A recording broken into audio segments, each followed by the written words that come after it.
Guys, welcome to Dev chemistry point. आज हम पढ़ेंगे बेसिक नेचर ऑफ एमाइंस, यानी एमीन की क्षारीयता या क्षारीय प्रकृति पढ़ेंगे हम। एमीन क्षारीय क्यों होता है? सबसे पहले मैं अमोनिया के बारे में बात करता हूं कि अमोनिया के पास इस प्रकार से मैं इसका स्ट्रक्चर बना देता हूं एक बार। ये अमोनिया का स्ट्रक्चर है जो हमने शुरू के वीडियो के अंदर पढ़ा है। इसके अंदर एक लोन पेयर ऑफ इलेक्ट्रॉन है और जिसके पास लोन पेयर ऑफ इलेक्ट्रॉन होते हैं वो लेविस या लुईस क्षार होते हैं। ठीक है, क्योंकि ये अपने एक एकांकी इलेक्ट्रॉन युग्म या लोन पेयर ऑफ इलेक्ट्रॉन है डोनेट कर देते हैं या दे देते हैं, इसलिए नेचर क्या होगी इसकी, जो अमोनिया की नेचर है वो क्या होगी, क्षारीय होगी। ठीक है, तो यहां पर देखिए हम अमोनिया के जो डेरिवेटिव्स है या जो व्युत्पन्न मानते हैं एमीन को, तो इस प्रकार से मैं RNH2, यहां मैंने R2NH2, ये मैंने प्राइमरी एमीन लिया है, ये मैंने सेकेंडरी एमीन लिया है और ये मैंने टर्सरी एमीन ले लिया है। तो इस प्राइमरी सेकेंडरी टर्सरी एमीन में अमोनिया के पास एक एकांकी इलेक्ट्रॉन युग्म होता है।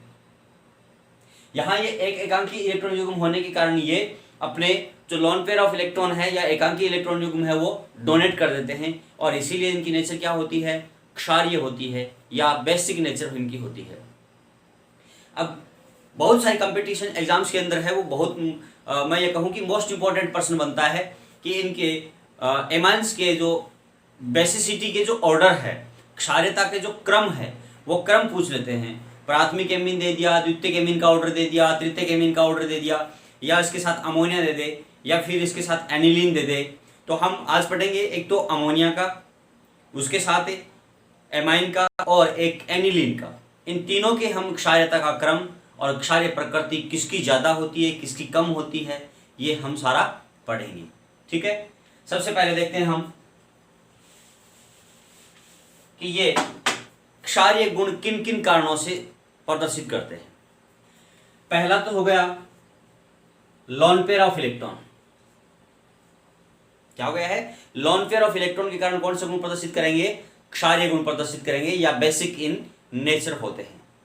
अभी लोन पेयर ऑफ इलेक्ट्रॉन क्यों है कि जिसके पास लोन पेयर ऑफ इलेक्ट्रॉन होते हैं वो है लुईस क्षार होते हैं। क्या होंगे वो, लुईस क्षार होते हैं। अब इतना हमें पता लग गया कि ये लुईस क्षार है, तो इनमें कौन कौन से एमाइन ज्यादा क्षारीय होंगे, कौन कौन से एमीन यहाँ पर कम क्षारीय होंगे। जैसे हम एग्जांपल ले लें कि एक आपको प्राथमिक एमीन दे दिया, दूसरा एमाइन दे दिया और तृतीयक एमाइन दे दिया और एक आपको अमोनिया दे दिया और इसको पूछ ले कि आपको कि इनके डिक्रीजिंग ऑर्डर या इंक्रीजिंग ऑर्डर के अंदर इसके क्षारीय गुणों को आप लिखिए, तो वहां पर आपको एथिल ग्रुप दिया हुआ है या मेथिल ग्रुप दिया है या कोई और ग्रुप दिया हुआ है, वो उनके अकॉर्डिंग आपको एग्जाम में पूछते हैं। बोर्ड एग्जाम में पूछते हैं, चाहे वो कोई भी बोर्ड एग्जाम हो। इसके अलावा नीट के अंदर भी बहुत बार पूछा हुआ है कि इनके डिक्रीजिंग ऑर्डर या इंक्रीजिंग ऑर्डर है वो किस प्रकार से होता है, एग्जामों में पूछा हुआ है। तो ये लगभग सभी कंपटीशन एग्जामों की दृष्टि से है, ये मोस्ट इंपॉर्टेंट प्रश्न बनता है। तो सबसे पहले हम देखते हैं कि हमने सिर्फ पहले गैस लिया है, जो गैसेस स्टेट है या गैसीय अवस्था के अंदर यदि हम एमाइन ले लें तो इसमें हम ध्यान दें कि देखिए मैं पहले मेथिल ग्रुप लेता हूं, ये मेथिलेमीन है, ये डाइमेथिलेमीन है और एक मैंने ले लिया ट्राइमेथिलेमीन।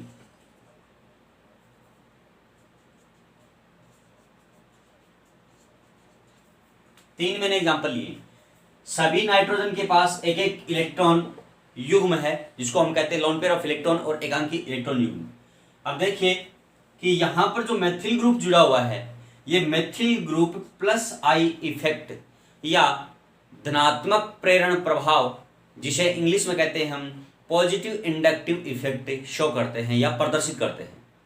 पॉजिटिव इंडक्टिव इफेक्ट क्या होता है कि मान लिया कोई ए है ये और ये एक बी है, इन दोनों के बीच में आबंध बना हुआ है इलेक्ट्रॉनों के द्वारा। तो इस आबंध के इलेक्ट्रॉन यदि ए से बी की तरफ थोड़े से खिसक जाते हैं या मूव हो जाते हैं या बी की तरफ थोड़े से स्थानांतरित हो जाते हैं तो ए पे जाएगा पॉजिटिव और बी पे क्या आ जाएगा, नेगेटिव चार्ज आएगा। अब इसमें देखें कि इलेक्ट्रॉन डोनर दाता कौन है, ए, ग्राही या रिसीवर कौन है, बी है। तो यहां पर बी के साथ जो ए जुड़ा हुआ है तो ए ने इलेक्ट्रॉन डोनेट किया है बी को, तो ए यहां पर इलेक्ट्रॉन डोनेटिंग ग्रुप हो गया, ठीक है, जिसको बोलते हैं हमें E D W E D G electron donating group. तो यहां पर ए क्या हो गया, इलेक्ट्रॉन डोनेटिंग ग्रुप। जब इसने इलेक्ट्रॉन डोनेट किया है तो इस पर चार्ज कौन सा आया है, पॉजिटिव आया है। और इस प्रकार का प्रभाव जो प्रदर्शित करते हैं उन्हें कहते हैं प्लस आई प्रभाव वाले या पॉजिटिव इंडक्टिव इफेक्ट वाले कंपाउंड या स्पीसीज, ठीक है। अब इसने क्या उल्टा कर दिया कि क्या किया है कि यहां से बी जो मेन है सेंट्रल एटम, इस सेंट्रल एटम से ए जुड़े हुए हैं और इस ए ने क्या कर लिया है, यहां से इलेक्ट्रॉन ले लिए हैं। तो अब क्या होगा, बी के ऊपर पॉजिटिव चार्ज आ गए और ए पर क्या आ गए, यहां पर नेगेटिव चार्ज आ गए। ये क्या है, अब ए इलेक्ट्रॉन विड्रॉविंग ग्रुप, इलेक्ट्रॉन ग्राही समूह, तो ये बन गया electron withdrawing group, electron withdrawing group या इलेक्ट्रॉन ग्राही समूह। तो इलेक्ट्रॉन ग्राही समूह जुड़े हुए हैं, तो देखो जो समूह जुड़ा हुआ है केंद्रीय परमाणु सेंट्रल एटम के ऊपर, उसके ऊपर नेगेटिव चार्ज आ गए हैं। तो नेगेटिव चार्ज आ गए हैं, इस प्रकार के जो स्पीशीज है उनको माइनस आई इफेक्ट वाले कहते हैं, ग्रुप कहते हैं, ठीक है, या नेगेटिव इंडक्टिव इफेक्ट वाले ग्रुप कहते हैं, या ऋणात्मक प्रेरण प्रभाव उत्पन्न करने वाले यौगिक कहते हैं। जैसे हेलोजन है, हेलोजन क्या करता है कि देखो इस पर एक इलेक्ट्रॉन नेगेटिव दिखाया मैंने, अर्थात ये इलेक्ट्रॉन क्या करते हैं, रिसीवर होते हैं, इलेक्ट्रॉन ग्राही होते हैं। बट यहाँ पर जो मेथिल समूह जुड़ा हुआ है, ये मेथिल समूह क्या करता है, जो जिसके सेंट्रल एटम के साथ जुड़ा हुआ है उसको इलेक्ट्रॉन डोनेट करता है, और डोनेट करने से खुद पर कौन सा चार्ज आएगा, पॉजिटिव। इसलिए कौन से प्रभाव प्रदर्शित करते हैं, ये धनात्मक प्रेरण प्रभाव या पॉजिटिव इफेक्ट उत्पन्न करते हैं, इसलिए इसको बोलते हैं पॉजिटिव इंडक्टिव इफेक्ट ग्रुप, ठीक है। तो इसने इलेक्ट्रॉन इसको दिया, चार्ज कौन इस पे इफेक्ट कौन सा लगा, इंडक्टिव इफेक्ट कौन सा, पॉजिटिव। इसने इलेक्ट्रॉन इधर की तरफ दे दिए, इसने इलेक्ट्रॉन इधर की तरफ दिए। यहां पर देखो सारे के सारे मेथिल ग्रुप है या मेथाइल ग्रुप है, वो सेंट्रल एटम नाइट्रोजन को इलेक्ट्रॉन डोनेट कर रहे हैं। जैसे से इसको इलेक्ट्रॉन डोनेट करते हैं वैसे वैसे यहाँ पर इलेक्ट्रॉन जो लोन पेयर ऑफ इलेक्ट्रॉन है इसकी उपलब्धता को बढ़ा देते हैं। यानी यहाँ पर लोन पेयर ऑफ इलेक्ट्रॉन तो पहले से है और इस नाइट्रोजन के पास इलेक्ट्रॉन डेंसिटी और बढ़ा देते हैं, इलेक्ट्रॉन घनत्व बढ़ा देते हैं, जिससे क्या करता है, लुईस क्षार की भांति ज़्यादा व्यवहार करेगा। क्यों कि जो जितनी आसानी से इलेक्ट्रॉन देता है वह उतना ही आसानी से क्या होता है, गुण प्रदर्शित करता है, क्षारीय गुण प्रदर्शित करता है, ठीक है। तो यहाँ पर ये दे रहा है, यहाँ पर दो समूह दे रहे हैं, तो इसके नाइट्रोजन के पास इलेक्ट्रॉन घनत्व ज़्यादा होंगे और ज़्यादा होने से इस लोन पेयर इलेक्ट्रॉन को उतनी ही आसानी से दे पाएगा। यदि हम तृतीयक की देखें एमीन की, तृतीयक एमीन में 3 मेथिल ग्रुप जुड़ा हुआ है, तो 3 मेथिल ग्रुप से तीनों कैसे हैं, प्लस आई प्रभाव वाले या पॉजिटिव इंडक्टिव इफेक्ट वाले। तो ये ज़्यादा इलेक्ट्रॉन इसको देंगे और ज़्यादा इलेक्ट्रॉन डोनेट करने के यहाँ पर इलेक्ट्रॉन घनत्व ज़्यादा होगा नाइट्रोजन के पास और वो इजीली आसानी से लोन पेयर ऑफ इलेक्ट्रॉन किसी अन्य को डोनेट कर देता है। इसीलिए क्या होगा, ज़्यादा प्रबल क्षारीय गुण प्रदर्शित करेंगे। इसका मतलब क्या हुआ कि यदि हम इनको देखें ऑर्डर, तो सबसे अधिक कौन सा हुआ, बेसिक तृतीयक हुआ, क्योंकि ये आसानी से इलेक्ट्रॉन डोनेट कर देगा। तो इनका जो ऑर्डर हो गया क्षारीय प्रकृति का ऑर्डर वो ये हो गया, क्या हुआ, primary less than secondary less than, ठीक है। यानी प्राइमरी है, उसके बाद ज्यादा बेसिक कौन सा होता है, सेकेंडरी, और सबसे ज्यादा बेसिक कौन सा होता है, टर्सरी। या इसको आप ऐसे लिख दो, tertiary amine greater than secondary amine और ग्रेटर देन प्राइमरी एमाइन, और एंड में क्या आ गया, अमोनिया आ गया, ठीक है। ये तो इंक्रीजिंग ऑर्डर है, ये वाला डिक्रीजिंग ऑर्डर हो गया इसका।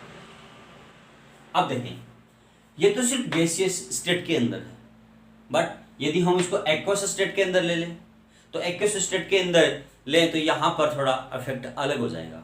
वो कैसे होगा देखें।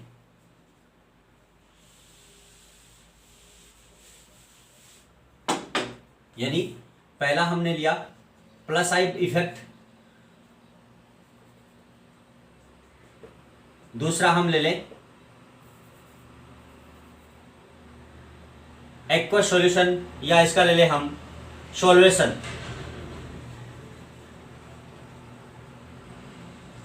सॉल्वेशन या एक्वस ले लें इसको जलीय माध्यम में। देखिए जलीय माध्यम में क्या होगा कि मैंने यहां पर ले लिया CH3N। अब देखिए इस नाइट्रोजन के पास दो हाइड्रोजन है, कौन सा ये प्राइमरी है। दूसरा हम देखें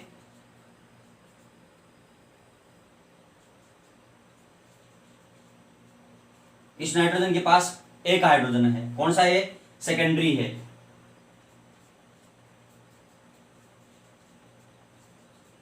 इस नाइट्रोजन के पास देखें हम कोई हाइड्रोजन नहीं है।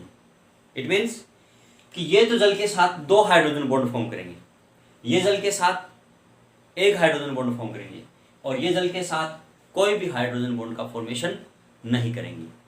इट मीन्स क्या होगा, ये ऑर्डर अलग हो गया कि जितना देखो अमोनिया की यदि आप रिएक्शन करवाते हैं जल के साथ तो क्या बनाता है, अमोनियम हाइड्रोक्साइड बनाता है। क्या बनाया इसने, अमोनियम हाइड्रोक्साइड बना लिया। इसी प्रकार से यदि इनको हम जल के साथ डिजोल्व करते हैं, जल के साथ घोलते हैं, तो इनका क्या हो जाता है, हाइड्रेशन हो जाता है और अमोनियम हाइड्रोक्साइड का फॉर्मेशन कर लेते हैं। तो अमोनियम हाइड्रोक्साइड के साथ फॉर्मेशन, अमोनियम हाइड्रोक्साइड का फॉर्मेशन क्या बता रहा है कि यहाँ पर क्या बना है, कैसे गुण प्रदर्शित कर रहा है, ये क्षारीय गुण प्रदर्शित कर रहा है। ये दो हाइड्रोजन बॉन्ड बनाएंगे, ये एक हाइड्रोजन बॉन्ड बनाएगा, और ये कोई हाइड्रोजन आबंध नहीं बना पाते। क्यों, क्योंकि जल के साथ हाइड्रोजन आबंध नहीं बनाएगा, इनके पास कोई भी हाइड्रोजन बॉन्ड उपस्थित नहीं है। दूसरा, इनके पास जो ये मिथाइल ग्रुप उपस्थित है, ये मैथिल ग्रुप होते हैं जल विरागी समूह, यानी जल विरोधी समूह है। ये जल के साथ हाइड्रोजन आबंध नहीं बनाते हैं। ये हाइड्रोफोबिक ग्रुप होते हैं जो जल के साथ कोई हाइड्रोजन बंध नहीं बनाते। तो इनका देखें तो ऑर्डर ये हो गया, पहले जो ऑर्डर ये था उसका ये विपरीत हो गया, ठीक है ना। अब बात करें हम कि गैसीय अवस्था में तो ले, लेकिन जलीय अवस्था में ये नहीं होगा। क्यों नहीं होगा, इसके देखो एक कारण और है।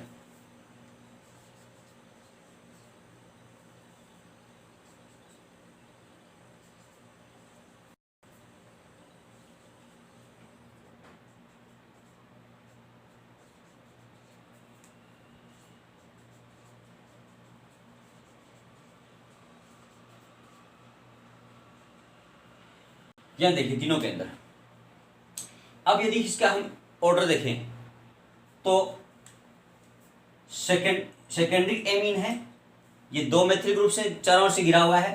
टर्सरी एमीन है, वो तीन मेथिल ग्रुप से घिरा हुआ है, और प्राइमरी एमीन है, वो एक मेथिल ग्रुप से घिरा हुआ है। मैं नाइट्रोजन को ऐसे बीच से प्रदर्शित कर देता हूं। अब मैं ऐसा करूं कि इस नाइट्रोजन को मैंने गोला मान लिया, और गोला मानने के बाद में मैंने यहाँ पर एक हाइड्रोजन प्रदर्शित कर दिया। इस वाला कर रहा हूँ मैं पहले प्राथमिका, यहाँ लिया मैंने, ये मैथिल ग्रुप हो गया, और यहाँ ले लिया मैंने एक हाइड्रोजन ग्रुप हो गया। यानी मैथिल ग्रुप बड़ा है, हाइड्रोजन ग्रुप क्या है, साइज में छोटा है। तो इसके चारों ओर इसके चारों ओर जो स्पेस है, उस स्पेस में ये इजीली अरेंज हो जाते हैं या व्यवस्थित हो जाते हैं। बट यहाँ पर मैंने मिथाइल लिया दो, तो अब देखें यहां पर दो मिथाइल इस प्रकार से व्यवस्थित हो गए, ठीक है, और ये इसके बीच में आसानी से व्यवस्थित हो गया। बट तृतीयक ले हम टर्सरी लेने पर देखो ये भी बड़ा है, ये भी बड़ा, तीसरा और बड़ा आ जाए, तो क्या यहां पर ये आसानी से व्यवस्थित हो सकते हैं, नहीं हो सकते। इसको बोलते हैं हम स्टेरिक इफेक्ट।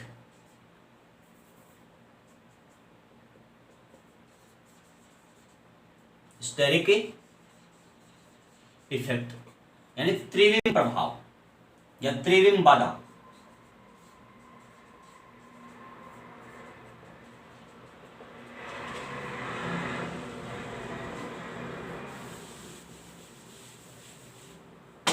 त्रिविम बाधा क्या होगी कि जो सेंट्रल एटम नाइट्रोजन था, इस नाइट्रोजन के चारों ओर इस प्रकार से व्यवस्थित हो गए, एक हाइड्रोजन इधर आ गया, एक हाइड्रोजन इधर, और ये यहाँ पर मिथाइल आ गया, प्राथमिक में हो गया था।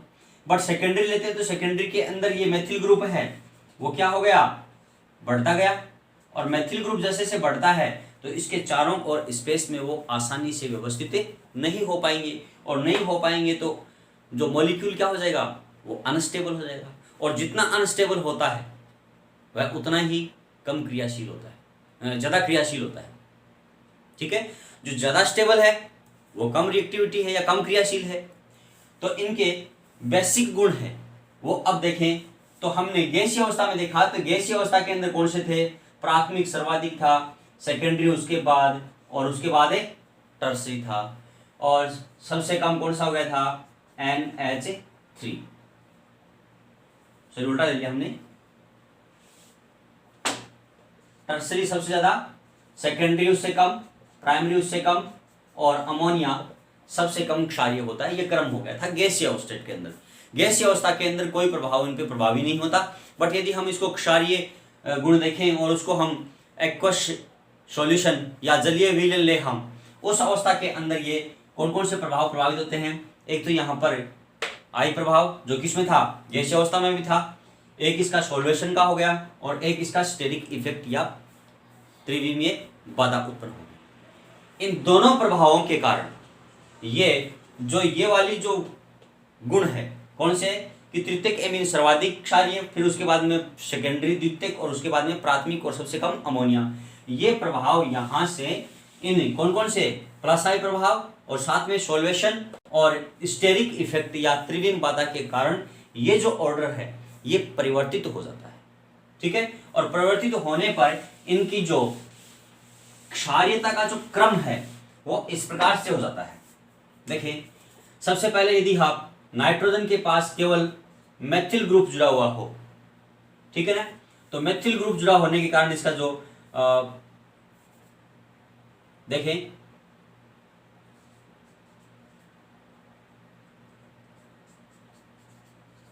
ये मेथिल ग्रुप है, मेथिलेमीन, ये ऑर्डर में लिख देता हूं इधर पहले, tertiary, secondary, primary and ammonia.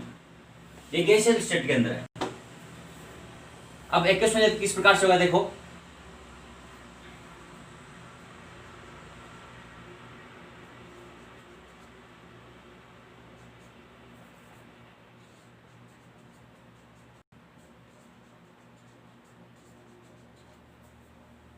अब देखिए हमने पढ़ा है 11th क्लास के अंदर Ka Kb, ठीक है, और एक पढ़ा है log Ka और log Pkb। ये हमने अच्छी तरीके से पढ़े हैं। Pkb है वो क्षारीयता को निर्धारित करता है, Kb है वो भी क्षारीयता को निर्धारित करता है, Ka है वो भी ये अम्ल वियोजन स्थिरांक है, ये क्षारीय वियोजन स्थिरांक है। ठीक है, आयनाइजेशन ऑफ एसिड और ionization constant of a base. तो ये क्या होते हैं, ये एसिड का निर्धारण करता है उसकी प्रबलता को, और ये क्षार की प्रबलता को निर्धारण करते हैं। क्या होगा कि Ka का मान जितना ज्यादा होगा वह एसिड उतना ही स्ट्रांग होगा या प्रबल होगा, और Kb का मान जितना ज्यादा होता है वह उतना ही ज्यादा क्षारीय होता है। बट ये क्या हुए उल्टे कि Ka का मान जितना कम होता है उसकी क्षारीयता अम्लता उतनी ही ज्यादा होती है, और यदि Kpb का log Pkb का मान जितना कम होता है उतना ही अधिक वह क्षारीय होता है। ध्यान से देखें, फिर से सुने कि किसी अम्ल की अम्लता को यदि हम देखें तो उसके Ka का मान या अम्ल आयनन स्थिरांक या एसिड आयनाइजेशन कांस्टेंट की वैल्यू ज्यादा होती है तो वह उतना ही स्ट्रॉन्ग या प्रबल अम्ल होगा। यदि उसके किसी क्षार की वियोजन स्थिरांक की मात्रा या आयनाइजेशन कांस्टेंट ऑफ बेस का वैल्यू ज्यादा होता है तो वह उतना ही स्ट्रॉन्ग बेस होता है। बट इसका उल्टा क्या होता है कि यदि log P के A की वैल्यू कम होती है तब वह ज्यादा स्ट्रॉन्ग एसिड होता है, और log P के B की वैल्यू कम होती है तो वह उतना ही स्ट्रॉन्ग क्षार होता है या बेस होता है। अब इनकी जो पी के बी की जो वैल्यू है वो हम देखें, लॉग पी के ए देखें तो सबसे पहले मैं देखूं इसका प्राइमरी का, इसका है मेथिलेमीन है, इसकी 3.38 होती है, यानी 3.38 है वो इसकी लॉग पी के ए की वैल्यू होती है। दूसरा के अंदर यदि मैं करूं एन डाइमेथिलेमीन की बात करूं तो इसकी वैल्यू होती है 3.27 होती है, और यदि मैं इसकी टर्सरी की बात करूं तो ये होती है 4.22 इसकी वैल्यू होती है। ना तो आपको स्टेरिक इफेक्ट याद रखना, न ही आपको पॉजिटिव इंडक्टिव इफेक्ट याद रखना, और न ही आपको सोल्वेशन प्रॉपर्टी याद रखनी है। ठीक है, क्या याद रखना आपको? इनके पी के ए की वैल्यू याद रखनी है, कभी भी आपका गलत नहीं होगा। दूसरा आपको याद करने का एक तरीका और बता दूंगा मैं आज बाद में, कि यहां पर पी के लॉग पी के बी की जो वैल्यू है, ये पी के बी की वैल्यू 3.38, यहां पर 3.27 और यहां पर 4.22। मैंने अभी कहा कि लॉग पी के बी की वैल्यू कम है तो वह बेसिक क्या होगा? स्ट्रॉन्ग होगा या ज्यादा क्षारीय होगा। अब इसमें देखें कि सर्वाधिक किसके हैं? 4, यानी 4.2 या 4.22 वैल्यू हो, इन सब में ज्यादा है। तो इसकी वैल्यू यदि लॉग पी के बी की वैल्यू ज्यादा होती है तो एस जो बेसिक नेचर क्या होगी? वो कम होगी। इट मीन्स इसमें सबसे ज्यादा कम किसकी है? इसकी। तो ये सबसे कम बेसिक हो गया या सबसे कम क्षारीय हो गया। फिर देखें इसके बाद किसकी ज्यादा है? ये वाले की। कौन सा? ये प्राइमरी। तो ये क्या हो गया? दूसरे नंबर का कम हो गया। यदि हम इसका ऑर्डर देखें बढ़ता हुआ, तो बढ़ता हुआ ऑर्डर देखें तो इसको उल्टा लिख दें, यानी पी के बी की वैल्यू कम है उसको सबसे पहले लिखे। कौन सा है? ये है। तो ये कौन सा है? सेकेंडरी एमीन है। ठीक है, उसके बाद में पी के बी की वैल्यू ज्यादा किसकी है? इसके बाद में इसकी है। तो ये कौन सा है? प्राइमरी है। ठीक है, उसके बाद में कौन सी है? टर्सरी है। ठीक है, और उसके बाद में आ जाएगा आपका अमोनिया, और अमोनिया यहां पर एल्किल ग्रुप एक भी नहीं है, इसीलिए मैंने यहां पर क्या लिख दिया? इसको 0। यहां पर देखो अमोनिया एमीन में एक एल्किल ग्रुप है, इसलिए मैंने इसको प्राइमरी एक 1 डिग्री कहा। यहां पर 2 मेथिल ग्रुप है, इसको 2 डिग्री कहा। यहां पर 3 है, इसलिए 3 डिग्री कहा। और यहां पर एक भी अमोनिया में एक भी एल्किल ग्रुप नहीं होता, इसलिए मैंने क्या कह दिया? उसको 0। इट मीन्स क्या हुआ कि यदि एमीन में केवल मेथिल्स ग्रुप जुड़ा हुआ हो तो उसका ऑर्डर क्या होगा? 213 याद रखना आपका, 213। क्या ऑर्डर याद रखना है आपको? इतना रखना है क्या कि जब एमीन में केवल मेथिल ग्रुप हो तो आपको 213 याद रखना है। अच्छी तरीके से याद हो जाएगा। 213 मतलब सबसे ज्यादा क्षारीय प्रकृति किसकी? द्वितीयक की, उसके बाद में प्राथमिक की, उसके बाद में तृतीयक की। कारण क्या हुआ? एक तो होगी त्रिविमीय बाधा, एक हो गया प्लस आई प्रभाव, और दूसरा हो गया सोल्वेशन। तीनों चीजें हो गई। अब और क्या करें हम? यदि यहां पर मेथिल की जगह हम एथिल ले लें तब क्या होगा? देखो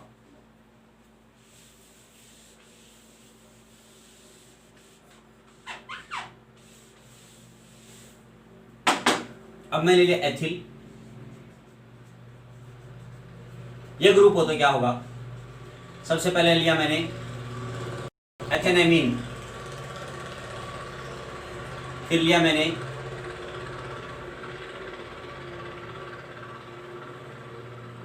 C2H5 और 2 NS, ये ले लिया मैंने डाइएथिलेमीन, और एक ले लिया मैंने C2H5 और ट्राई एथिल एमीन ले लिया। इसी प्रकार से यदि हम देखें कि यदि एथिल ग्रुप लेते हैं तो इनका जो क्षारीयता का क्रम है वो होता है सेकेंडरी, प्राइमरी, अमोनिया और टर्सरी। ठीक है, अब इसको आप इसमें कैसे लिखें? आपने नीचे लिखा CH3 CH2 और आपने लिख लिया 2103। यानी आपको याद रखने का तरीका क्या है? सबसे पहले ले लिया मेथिल, ऊपर लिख लिया आपने 213 और नीचे क्या लिखा आपने CH3 CH2 एथिल और नीचे लिख दिया आपने 210। जो बच गए उसके पास लिख दो। सेकेंडरी, प्राइमरी, टर्सरी क्या बच गया? अमोनिया, अमोनिया का आपने 0 लिख दिया। यहाँ पर क्या लिखा है? सेकेंडरी, प्राइमरी और अमोनिया, तो क्या बच गया? टर्सरी। यानी ये हो गया इसका ऑर्डर।